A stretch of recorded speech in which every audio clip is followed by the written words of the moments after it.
नमस्कार. भारताच्या समुद्रात आणि जलाशयांमध्ये एक मोठी क्रांती घडतीये. चला तर मग आज आपण ह्याच मत्स्य व्यवसाय क्षेत्राने घेतलेल्या अविश्वसनीय झेपेबद्दल आणि त्याच्या मागच्या कहाणीबद्दल जाणून घेऊया. सुरुवातच करूया या आकड्याने. 8% जगात जेवढे मासे पकडले जातात किंवा उत्पादन घेतलं जातं त्यापैकी तब्बल 8% उत्पादन आता एकटा भारत करतोय. या एका आकड्यावरूनच भारताची या क्षेत्रातली ताकद लक्षात येते. ही जी वाढ आहे ना, ती काही अचानक झालेली नाहीये. यामागे खूप मोठी, विचारपूर्वक केलेली योजना आणि प्रचंड महत्वाकांक्षा आहे. आणि ही वाढ किती प्रचंड आहे हे या आकड्यावरून कळेल. फक्त एका दशकात भारताचं मत्स्य उत्पादन दुप्पट झालंय. म्हणजे तब्बल 106% वाढलंय. विचार करा, फक्त 10 वर्षात केवढा मोठा बदल आहे हा. ही वाढ किती वेगाने झाली आहे हे इथे अगदी स्पष्ट दिसते. काही वर्षांपूर्वी जे उत्पादन 100 लाख टनांपेक्षाही कमी होतं, ते आता जवळपास 200 लाख टनांच्या घरात पोचलंय. आणि ह्या सगळ्याचा थेट आर्थिक परिणाम तर तो म्हणजे निर्यातीत झालेली ही प्रचंड वाढ. विशेषतः फ्रोझन कोळंबीच्या निर्यातीने तर कमालच केलीये. तब्बल 62,000 कोटी रुपयांचा टप्पा ओलांडला आहे. मग प्रश्न पडतो की हे सगळं घडलं कसं? तर हे सरकारच्या एका अतिशय विचारपूर्वक आणि दीर्घकालीन धोरणाचं फळ आहे.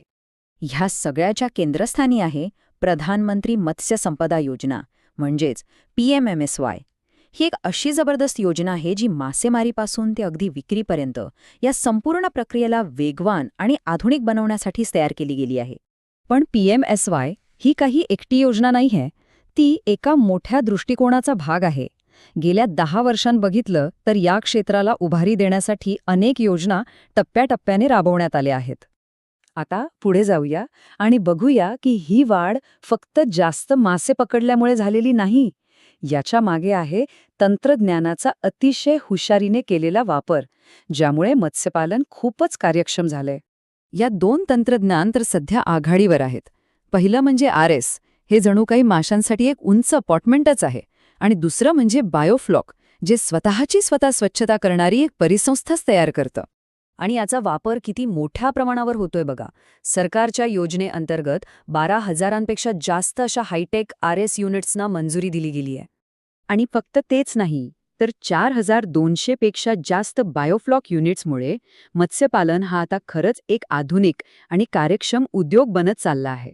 अर्थात कोणतंही तंत्रज्ञान आणि कोणतीही योजना तेव्हाच यशस्वी होते जेव्हा तिचा थेट फायदा या उद्योगात काम करणाऱ्या लाखो लोकांना मिळतो. आणि बरोबर याच गोष्टीसाठी PMMKSY नावाची एक विशेष उपयोजना सुरू करण्यात आली आहे.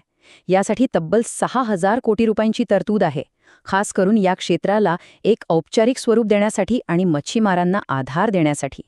या गुंतवणुकीतून एक प्रकारे एक मोठं सुरक्षा कवचच उभं राहिलंय. म्हणजे बघा, मच्छीमारांना आता सोप्या पद्धतीने कर्ज मिळतंय, विमा संरक्षण आहे आणि इतकंच नाही तर ज्या काळात मासेमारी बंद असते तेव्हा त्यांच्या कुटुंबांना थेट आर्थिक मदतही मिळतेय.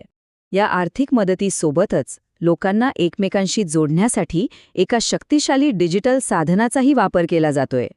हे आहे राष्ट्रीय मत्स्य व्यवसाय डिजिटल प्लॅटफॉर्म.